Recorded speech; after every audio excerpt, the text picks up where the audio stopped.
It's been a really rewarding experience. My name is Rachel Duvall. This is the Administrative Law Clinic.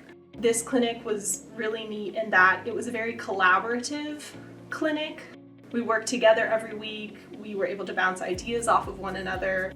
I liked that the clinic gave you experience working with real people and you got that kind of in-person client experience. We won both of the hearings that we participated in. Getting to talk to clients and walk them through the process of what it's like to apply for Social Security income or Social Security disability and kind of just take them through that process, and then to be able to tell them at the end, you know, you won, you're gonna get these benefits, and then just to hear how excited they were and how grateful, it really does just make you so happy, and it's just an experience that I'll never forget.